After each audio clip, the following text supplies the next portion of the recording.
शाहरुख खान।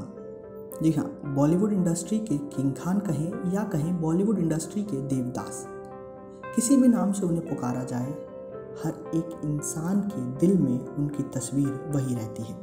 एक ऐसे कलाकार जिन्होंने स्ट्रगल बहुत किया, लेकिन आज भी जब वो जनता के सामने आते हैं तो ऐसा बिल्कुल नहीं लगता कि इस इंसान ने कभी ज़िंदगी में इतनी ज़्यादा बुरा समय भी देखा होगा। आज वो दुनिया भर के लिए एक महान कलाकार तो बन ही चुके हैं। सबसे ज़्यादा फिल्म फेयर अवार्ड भी उन्हें मिले हैं और दुनिया के बड़े बड़े अमीर एक्टर्स में एक नाम उनका शामिल भी हो रखा है।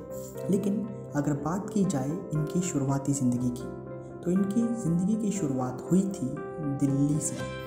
दिल्ली के अंदर राजेंद्र नगर के पास उनके पिताजी एक रेस्टोरेंट चलाया करते थे। पिताजी के रेस्टोरेंट से घर चल जाए इतना खर्चा निकल ही जाया करता था। लेकिन कुछ ही समय बाद एक ऐसी मुसीबत शाहरुख के लिए आई जो उनकी ज़िंदगी में सबसे बड़ी मुसीबत बन के सामने आई। आपको बता दें, मात्र 16 साल की उम्र में उन्होंने अपने पिता को खो दिया। उनके पिता के जाने के बाद शाहरुख बिल्कुल टूट चुके थे। पढ़ाई में सबसे टॉप करने वाले और पढ़ाई के साथ साथ स्पोर्ट्स में भी सबसे टॉप पर रहने वाले शाहरुख हर एक चीज़ में पीछे हो चुके थे। ना एक्ट कर रहे थे, ना पढ़ाई कर पा रहे थे। लेकिन उन्हें हिम्मत नहीं हारी। उस सदमे से वो बाहर आए और फिर उन्होंने एक्टिंग की ओर अपना रुख मोड़ा।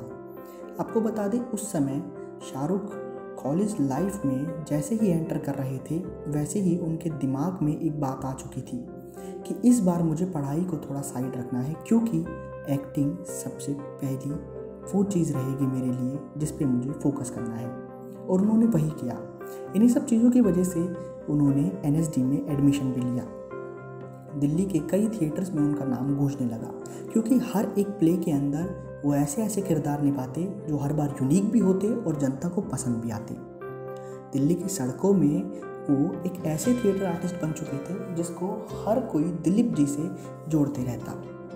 आपको बता दें, उस समय के लेजेंड दिलीप कुमार जी से शाहरुख खान को जोड़ा जाता था और शाहरुख इन सब चीज़ों को सुनकर बेहद खुश होते थे। लेकिन फिर वो दौर आया जब उनकी ज़िंदगी में एक नया उनको टास्क मिला। वो टास्क ये था फौजी सीरियल में काम करने का। पहली बार टीवी पे आना उनके लिए आसान नहीं था, लेकिन उन्होंने हिम्मत नहीं हारी। उस टास्क को कंप्लीट किया। फौजी के बाद सर्कस और ऐसे ही कई और सीरियल्स में रोल किया। इसके बाद उनका सपना एक नई दिशा में भागने लगा। उन्होंने सोचा टीवी पर तो आ गए और सीरियल्स में काम भी कर लिया, लेकिन अब बॉलीवुड में जाना है। फिर क्या, अपना बस्ता उठाया और निकल पड़े मुंबई की ओर। मुंबई पहुंचते ही उन्होंने ऑडिशंस काफ़ी दिए। कई बार फेल होते, कई बार वहाँ पे उनकी तारीफ़ करके उन्हें कुछ दिन बाद फ़ोन करेंगे ये बात बोल दी जाती। हालांकि फ़ोन कभी नहीं आया। लेकिन अंत में उन्हें मिली हेमा मालिनी जी। हेमा मालिनी जी उस समय अपने डायरेक्शन करियर का डेब्यू कर रही थी। अपने डायरेक्शन के करियर में जब वो शुरुआत कर रही थी, तब उन्हें ये उभरता हुआ सितारा मिला। हेमा मालिनी जी ने शाहरुख खान को फिल्म ऑफर की और शाहरुख जी ने उस मूवी में काम भी किया। हालांकि उस मूवी से ज़्यादा वो चर्चाओं में नहीं आई, लेकिन असली चर्चाएं उन्होंने तब बटोरी जब उन्होंने काम किया उस समय के लेजेंड और सबसे ज़्यादा चर्चाओं में रहने वाले एक्टर ऋषि कपूर के साथ दीवाना मूवी में।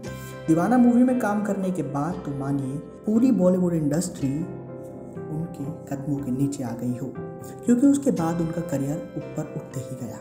उसके बाद देवदास और कभी खुशी कभी गम ऐसी ही तमाम मूवीज़ में काम करके उन्होंने दिखा दिया कि सपने बड़े हों तो वो पूरे होते ज़रूर हैं।